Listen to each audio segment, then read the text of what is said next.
Hello technicians, I'm your technical host और दोस्त पारसिमान and welcome back to my channel techie rakie. तो friends, कुछ एप्लीकेशन ऐसे होती है जिन्हें हमें अपने सिस्टम या फिर कंप्यूटर में रन करने के लिए कुछ ज्यादा रैम की जरूरत होती है, लेकिन जो हमारा कंप्यूटर या सिस्टम होता है वो उस रैम की रिक्वायरमेंट को फुलफिल नहीं कर पाता। तो इस केस में हम क्या करते हैं, एक रैम को बाय करते हैं और उसे अपने सिस्टम में लगा देते हैं और उससे हमारी जो कंप्यूटर की परफॉर्मेंस होती है वो इंक्रीज हो जाती है, जिससे हमारी एप्लीकेशन इजीली रन हो जाती है। तो यहाँ पर रैम को बाय करने से पहले हमारे मन में बहुत सारे क्वेश्चंस राइज होते हैं, लाइक कि जो हमारी रैम हम बाय कर रहे हैं वो हमारे सिस्टम के कंपैटिबल होगी या फिर नहीं। हम DDR2, 3 या फिर 4 को बाय कर रहे हैं, अगर हमने DDR2, 3, 4 में से कोई भी बाय करनी है तो कितनी मेगाहर्ट्ज की वो उसको सपोर्ट करता है, हमारे रैम की कितनी कैशे लेटेंसी होनी चाहिए, ये सभी क्वेश्चन हमारे मन में आते हैं रैम को बाय करने से पहले। तो आज की इस वीडियो में मैं यही कवर करने वाला हूँ कि कैसे आप अपने सिस्टम के अकॉर्डिंग ही बेस्ट रैम को बाय करें। तो चलिए फ्रेंड्स, बिना किसी देरी के करते हैं इस वीडियो को start. So let's roll the intro.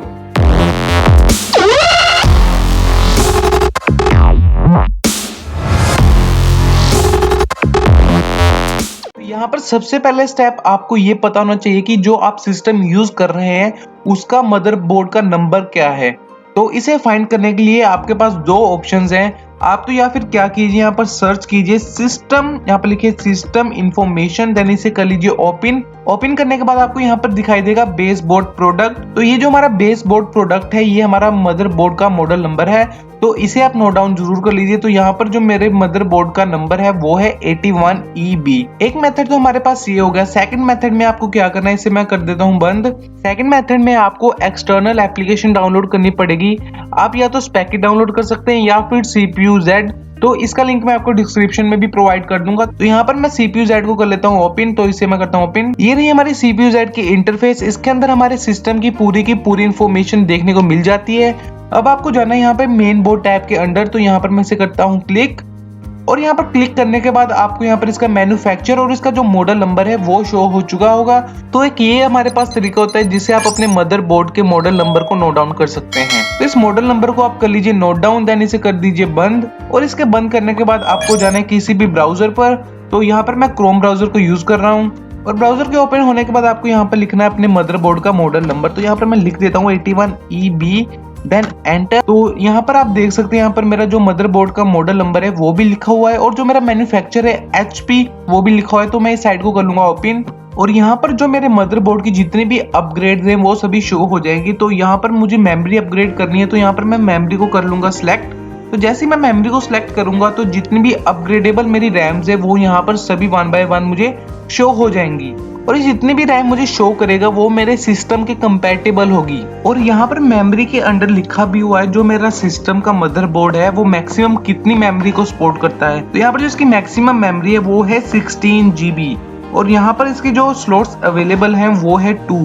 इसका मतलब है दोनों स्लॉट्स को मिलाकर मैं जितनी मैक्सिमम मेमोरी को अपने सिस्टम पर इंस्टॉल कर सकता हूँ वो है 16GB। और अगर यहाँ पर मैं रैम की स्पेसिफिकेशंस की बात करूँ तो यहाँ पर जैसे लिखा है 8GB, जो इसकी कैपेसिटी है वो है 8GB।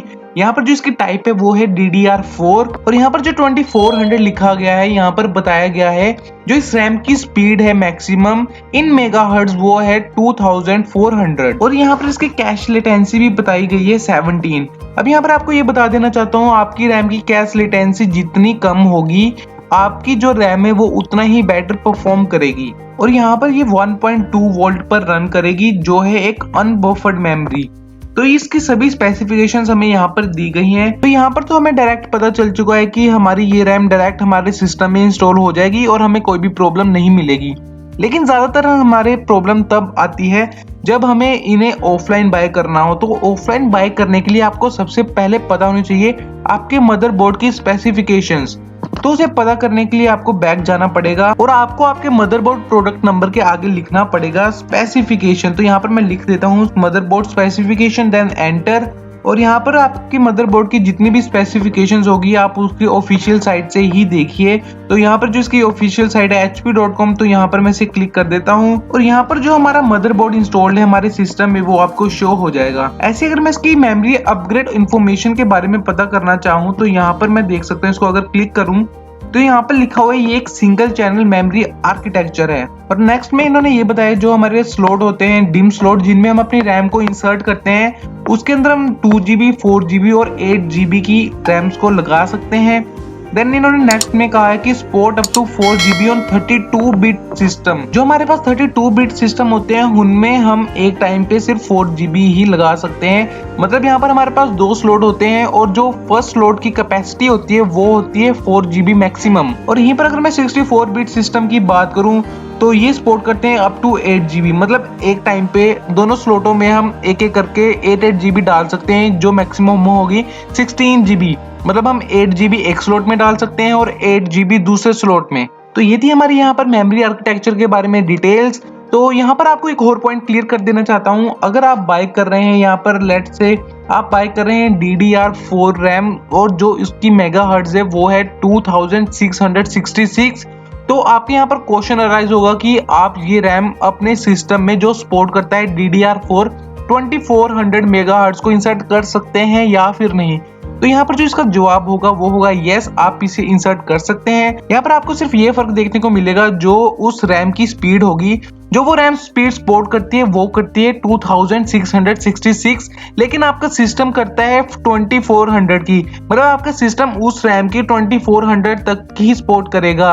मतलब वो इजीली 2400 तक की क्लॉक स्पीड पर उस रैम को रन कर सकता है। इसका मतलब सिंपली यही है कि आपकी जो रैम है उसकी पूरी की पूरी मेगाहर्ट्ज यूज नहीं हो रही। इसमें आपको कोई भी प्रॉब्लम वाली बात नहीं है, आप इजीली उसको यूज कर सकते हैं। तो आपकी कोई भी और क्वेरी है देन मुझे कमेंट सेक्शन में कमेंट करके बताइए, मैं आपका रिप्लाई डेफिनेटली करूंगा। सो आई होप फ्रेंड्स आपको यहाँ पर आपके सिस्टम के अकॉर्डिंग आपकी रैम मिल चुकी होगी और आपने अभी तक बाय करके उसे अपनी सिस्टम में इंस्टॉल भी कर लिया होगा। सो फ्रेंड्स अगर ये वीडियो आपके लिए रही है हेल्पफुल और इस वीडियो की हेल्प से आपकी प्रॉब्लम हो चुकी है सॉल्व, देन इस वीडियो को कर दीजिए लाइक और अगर आप इस चैनल पर नए हैं तो इस चैनल को कर लीजिए सब्सक्राइब ताकि ऐसी मोर इंटरेस्टिंग वीडियोस की नोटिफिकेशन आपको सबसे पहले मिले। सो आज की वीडियो में फ्रेंड्स बस इतना ही, मिलते हैं अब नेक्स्ट वीडियो के साथ। For now tata bye bye, take care, हasta la vista।